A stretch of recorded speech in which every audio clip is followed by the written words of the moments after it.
दोस्तों, आज की कहानी के माध्यम से मैं आपको बताने जा रहा हूं कि चुप रहकर हम अपने जीवन में किस तरह से बदलाव ला सकते हैं। इस वीडियो को देखने के बाद आपको चुप रहने की शक्ति का एहसास होगा।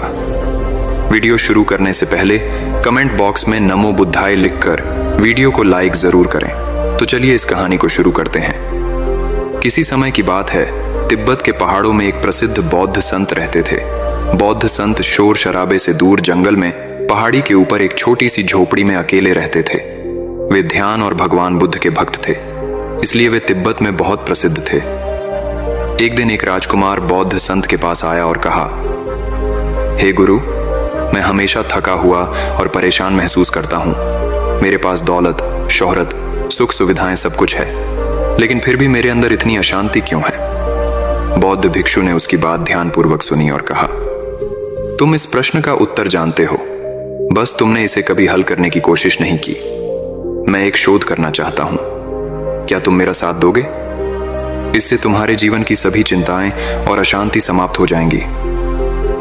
यह सुनकर राजकुमार हैरान था और उसने कहा, हे गुरु, मुझे बताइए कि मुझे क्या करना होगा।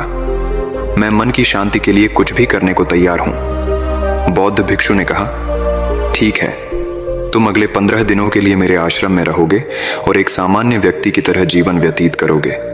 इस दौरान तुम जितना हो सके चुप रहोगे और कम बोलोगे। राजकुमार ने सहमति जताई और आश्रम में रहने के लिए तैयार हो गया।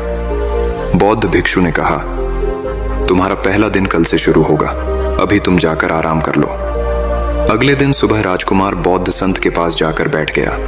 पहले दिन राजकुमार को लगा कि उसका मन सामान्य से अधिक अशांत है।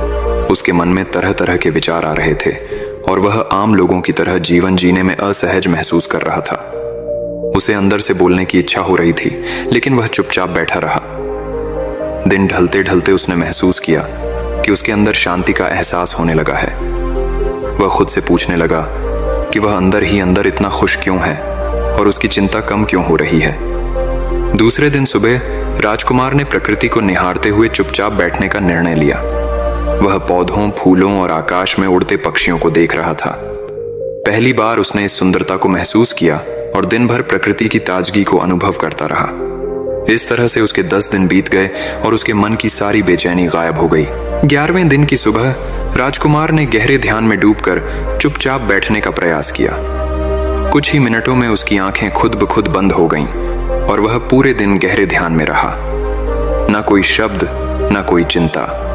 राजकुमार ने भीतर से असीम शांति और आनंद का अनुभव किया। 15 दिन बाद राजकुमार बौद्ध संत के सामने प्रस्तुत हुआ और उन्हें प्रणाम किया। उसने कहा, हे गुरु, मुझे उत्तर मिल गया कि मेरे मन में इतनी अशांति क्यों थी।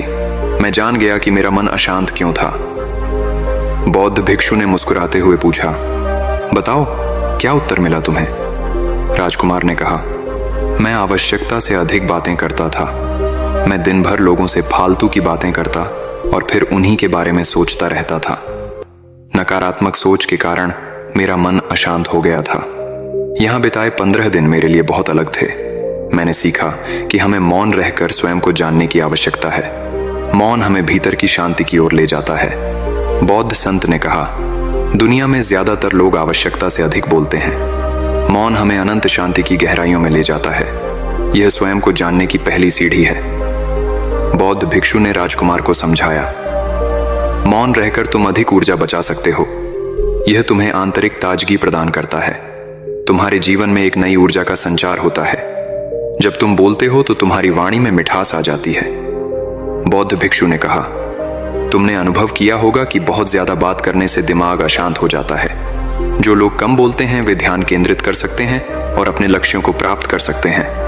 जो लोग अधिक बोलते हैं वे हंसी का पात्र बन जाते हैं। मौन से धैर्य आता है और ध्यान हमें एक अच्छा इंसान बनाता है। राजकुमार ने बौद्ध भिक्षु की बात समझ ली और उनके प्रति आभार व्यक्त किया। उस दिन के बाद राजकुमार ने अपने जीवन में चुप रहने और ध्यान करने का अभ्यास शुरू कर दिया और कभी निराश नहीं हुआ। राजकुमार ने महल लौटने के बाद अपने जीवन में कई बदलाव किए। उसने अपने दरबार में कम बोलने और अधिक सुनने का अभ्यास शुरू किया। उसने महसूस किया कि मौन रहकर वह अपने विचारों को अधिक स्पष्टता के साथ समझ सकता है। उसने ध्यान के महत्व को समझा और इसे अपनी दिनचर्या का हिस्सा बना लिया। राजकुमार ने अपने अनुभवों को अपनी प्रजा के साथ साझा करना शुरू किया। उसने अपने राज्य में ध्यान और मौन के महत्व पर आधारित कई कार्यक्रम आयोजित किए। वह अपने लोगों को सिखाने लगा कि कैसे मौन और ध्यान के माध्यम से जीवन को संतुलित किया जा सकता है। धीरे धीरे पूरे राज्य में एक सकारात्मक बदलाव आया। लोग अधिक शांत और संतुलित हो गए। वे आपस में कम झगड़ने लगे और आपसी समझ बढ़ गई। राजकुमार ने महसूस किया कि उसके राज्य में सुख शांति बढ़ गई है और लोगों का जीवन पहले से बेहतर हो गया है। राजकुमार ने अपने अनुभवों के आधार पर एक ग्रंथ भी लिखा, जिसमें उसने मौन और ध्यान के लाभों को विस्तार से समझाया। इस ग्रंथ को उसने मौन का विज्ञान नाम दिया। उसने इस ग्रंथ को अपने राज्य के सभी स्कूलों और सार्वजनिक स्थलों पर वितरित कराया, ताकि अधिक से अधिक लोग इससे लाभ उठा सकें।